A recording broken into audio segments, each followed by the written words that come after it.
Good afternoon, everyone. It's a pleasure to be here. So what I'm going to talk to you about today is this kind of wacky idea I had a few months ago of looking at blockchain networks in a little bit of a different way, using kind of high-level and descriptive analytics to try and do comparative analysis of networks that share a common origin. So that's what I'm about to talk about. A little bit about me. I used to be a science kid, astronomer, photophysicist. I got into experimental music and arts, spent 10 years curating and messing around with weird and wonderful creative technologies. And then I fell down the cryptocurrency rabbit hole 6 years ago. All right.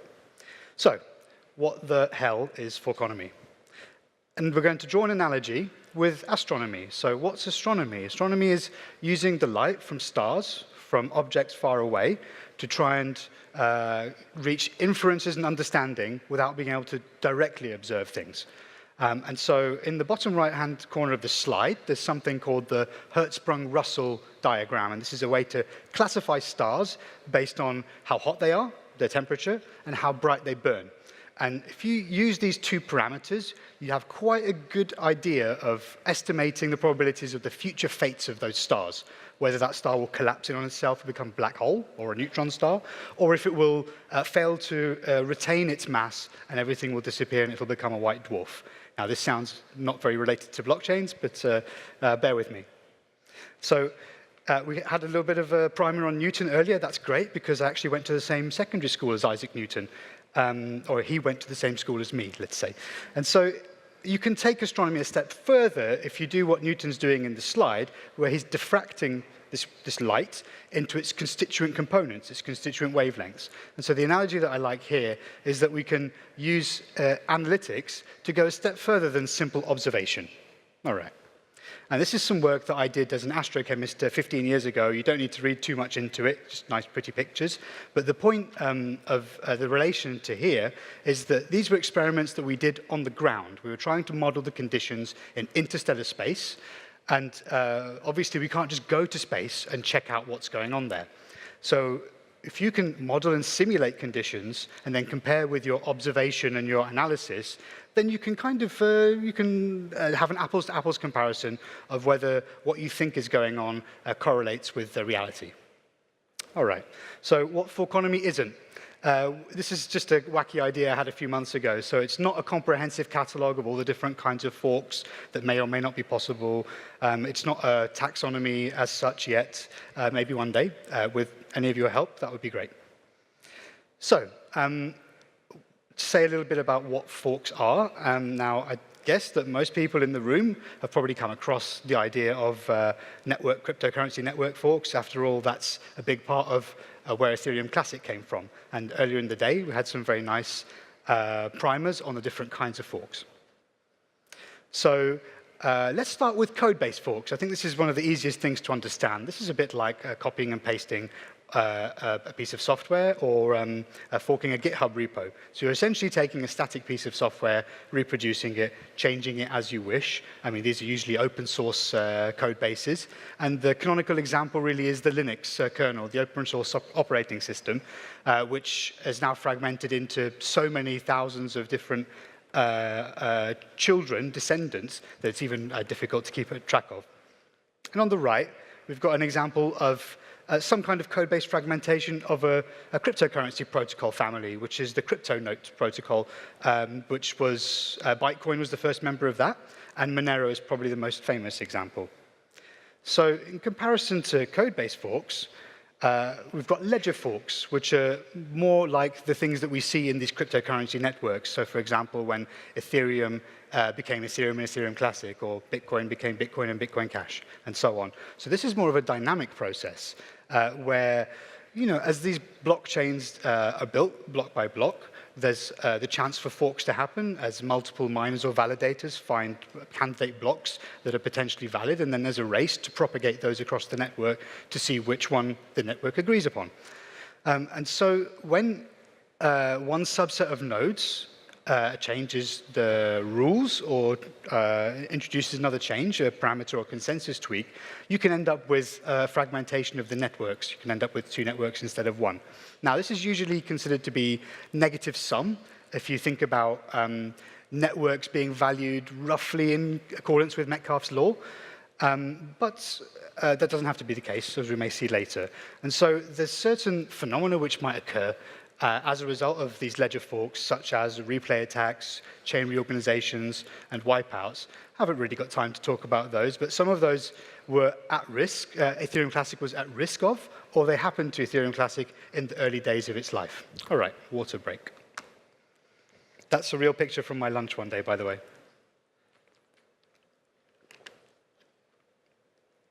And so Dionysius gave a great talk about, and in his questions, he split down the differences between hard, soft, and velvet forks, and much better than I ever could, so thank you.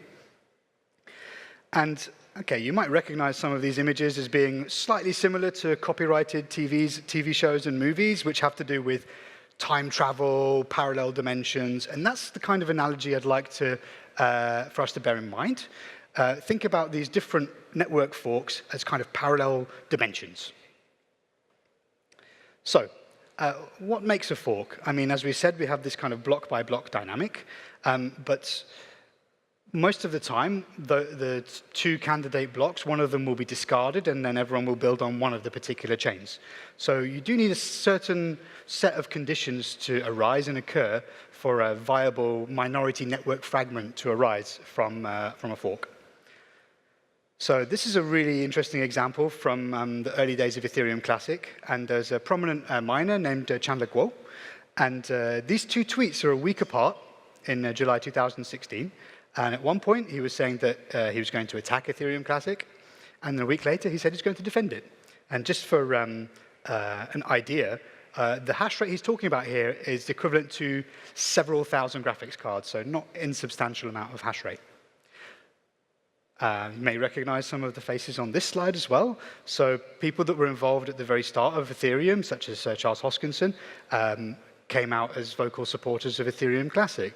And obviously, the work that IOHK does to build on top of Ethereum Classic and develop the ecosystem with clients and other technologies is testament to that continued support.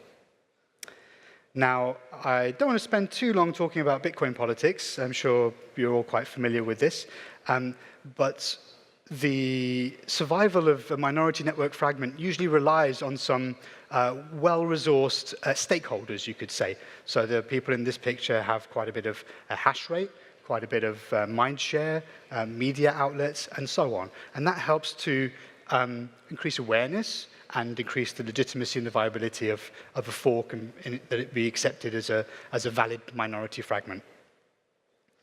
Now, I like this diagram. I call it a chain dynamics visualization. So on the x-axis, you've got chain time, which is the block height. And on the y-axis, you've got Earth time, the time on your wall clock or your calendar. And so with these blockchains, we expect fairly regular inter-block times. So you'd expect this line to be pretty much straight. Now, the blue one is Bitcoin, and the red one is Bitcoin Cash. So you can see one of them is quite straight with a few wobbles, and the other one is much less straight. So the story, paraphrased, goes that when Bitcoin Cash was born, it inherited the Bitcoin difficulty without all of the Bitcoin hash rate. So it was very slow blocks for quite some time. And then some difficulty algorithm adjustments were made, which led to much faster block times. And that was perhaps used as a way to incentivize miners to come over to the minority chain and to keep it being viable. And ultimately, the upshot is that Bitcoin Cash is now 7,000 blocks or so ahead of Bitcoin. And that puts it on track to reach its halving a little bit before the main chain. And in the bottom right-hand corner, you've got the difficulties of Bitcoin and Bitcoin Cash networks. And you can see that there's quite a big difference in those now. I don't want to say too much about this, just that being a minority network fragment can be tough. As Rob from Horizon talked about earlier with the 51% attacks on their network, minority fragments with commoditized hash rate, with ASIC hash rate, can be vulnerable to malicious adversaries doing things like double spending at exchanges or other kinds of attacks, selfish mining, and so on. So there's this interesting thing that happened earlier this year, which gave us a nice data point to look into the future of certain kinds of networks. There was this operation called a fork merge, which took two networks, histories, UTXO sets, their transaction ledgers, and merged it into one. So they took the Z Classic network and the Bitcoin network, and they merged them into the so-called Bitcoin private network. Now, what's interesting about this is, this is the emission schedule of Bitcoin-like coins over time. Each step is one of the subsidy halvings that's paid out to the miner. Now, what's nice about these coins is that they're roughly, you can put them on the same chart, essentially. The block times on Z Classic and Bitcoin Private are 4 times faster than in Bitcoin, but then the subsidy is commensurate. So by creating this sort of synthetic fork of these merged UTXO sets, you've ended up with a coin that's actually a halving ahead of Bitcoin. Now, that's interesting because Bitcoin's the oldest of these networks. So this is kind of a glimpse into a possible future of Bitcoin. Now, some interesting things happened with this fork. By generating this merge, they ended up with a coin with only 500,000 of the 21 million supply left as available as a mining subsidy. So you've only got a subsidy of 1.5625 BTCP per block. The fiat token price is pretty low. I just checked it earlier. It is $3. And as a result, there's not that much of an incentive for miners to defend this chain. So because Equihash, the algorithm that Z Classic and Bitcoin Private use, now has ASICs, so there's commodity hash rates, fairly cheap and readily available, even rentable on things like NiceHash. That means it's just trivial to attack this chain, 51% it, and attempt to double spend at exchanges. I checked the figures today, and it's now $100 an hour to 51% attack this network.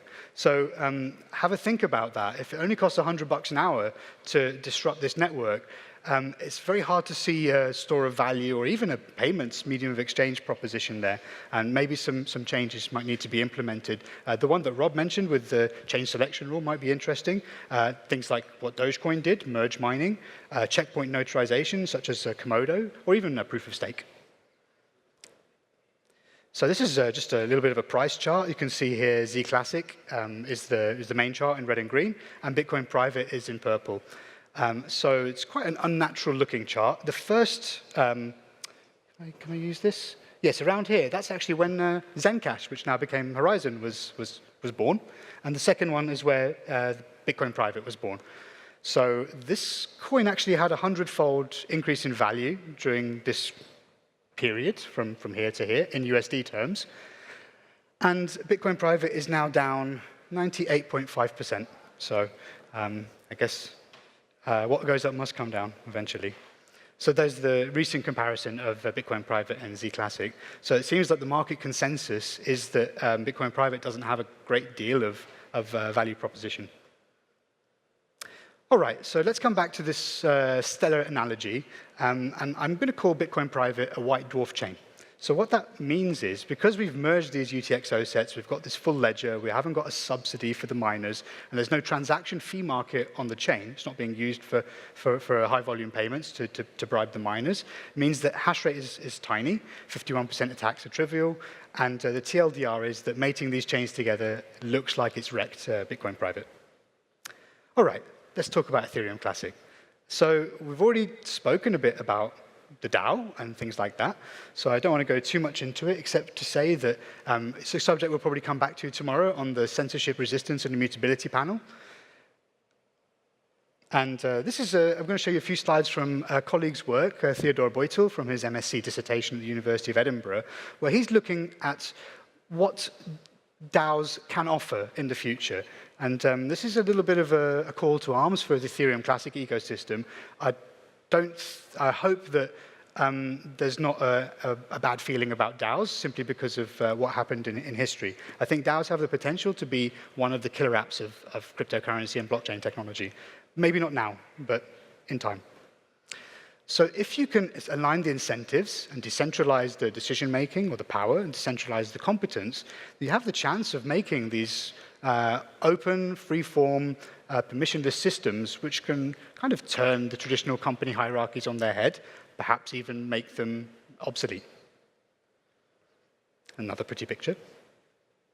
So let's look at some comparative analysis of Ethereum Classic and Aetherium and see how they might have diverged in the time since the hard fork. So here's the chain dynamics figure again. And the hard fork happened around 1.92 million blocks. So that was, I don't know if you'll be able to see it now. You won't. It's about 2 E06 on that graph. And the chain dynamics remained pretty constant until much later.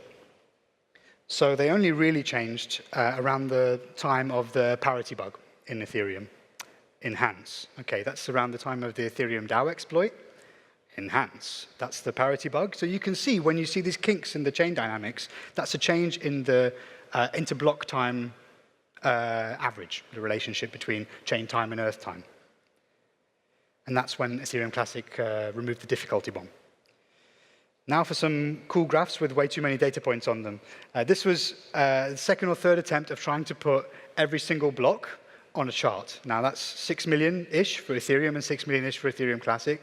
I had to undersample this by a factor of 100 so you could actually see something.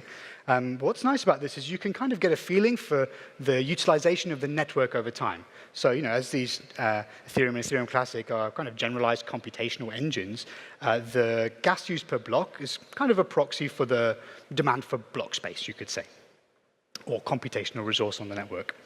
So this is a nice visual indicator to show that the gas limit per block has been increased in Ethereum, but it hasn't been in Ethereum Classic. You can see the Ethereum Classic one here. I've got another one of these big data charts here with the gas used versus the difficulty of the network. Now what's interesting about this one is you can kind of see these gaps in the chart. Now what that's telling you is that there's been moments in time when the difficulty increased very rapidly. And you can see that if you do this logarithmic comparison of the difficulties. So you can see points at which the Ethereum Classic difficulty increased quite a lot.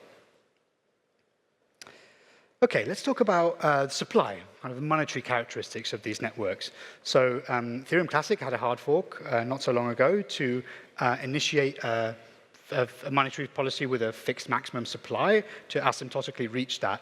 Kind of similar to Bitcoin-like networks, but without this stepwise halving. And now Ethereum has a higher inflation, but that is due to change with EIP 1234, which has been recommended for implementation by the Ethereum developers. That would take the block reward from 3 to 2 per block. And Casper, in its current form, is expected to reduce the block reward from 2 to 0.6 Ethereum per block. So those figures are subject to change. And again, supply issuance here. The Ethereum one is likely to change once these upgrades are implemented. So where are we going? Where to now for Ethereum Classic? So if Ethereum is going to go to proof of stake, and Ethash A6 and FPGA bit streams are coming online, the mining DAG size can be reduced to enable greater plurality of devices to mine Ethereum Classic. The sidechains, as we've already heard, formal methods as developed by IOHK, multiple developer teams, and the other characteristics. We have the prospect that Ethereum Classic may be the most thermodynamically secure smart contract network on the block.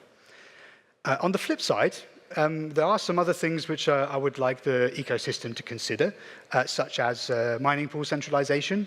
I believe it's not quite as bad as it's been, but there are still some mining pools which control or aggregate quite a large proportion of the hash rate. I'd really like everyone to look at Phil Diane's work on frontrun.me, where he's looking at gas arbitrage and miner front-running on Ethereum, but these things are also applicable to Ethereum Classic. There's still some question marks over the DAO attacker and the Robinhood group remnants, what they might do, what they might still have up their sleeves.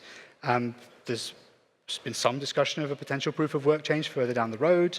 There's always going to be legacy issues. I mean, I believe the EVM is only being formally audited, code audited now. So who knows what we might find in the back of the cupboard. I also wonder about the governance and decision-making in Ethereum Classic. I'd really like to see more kind of forums, transparent public fora, which connect the various parts of the ecosystem so that everybody can see how decisions are made in terms of the future of the network. And yes, I'd like to see some DAOs at some point as well.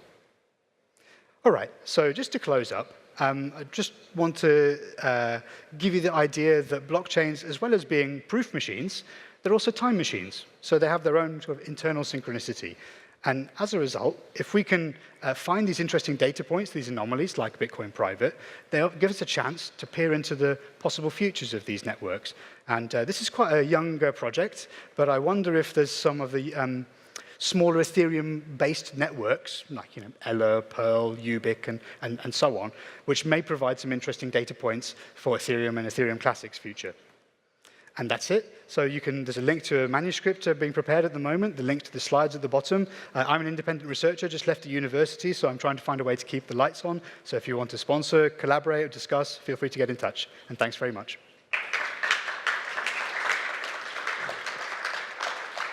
Awesome. Thanks, Wasim.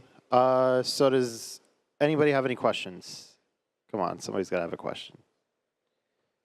I got to go for the question again? OK, I'll do the question. So where's your research taking you next? Like, what are you looking at next in terms of forks, behavior of different blockchains? So this is just one of half a dozen or so projects that I'm working on. This particular project, I need to really delve a bit deeper into the EchoHash ecosystem. Maybe that's something I should speak to Rob from Horizon about, to try and get into the nitty-gritty of how that ecosystem plays out in terms of how the hash rate competition goes and what that has in terms of implications. I'm working on some projects to do with asymmetries in the governance of DAOs that run treasuries in masternode-based systems. Also looking at ways that we can widen participation using cryptocurrencies by increasing the resilience of the software that's used with the explicit goals of censorship resistance and anti-coercion. And yeah, a whole bunch of other stuff. Awesome. Looking forward to it. All right. Thank you very much.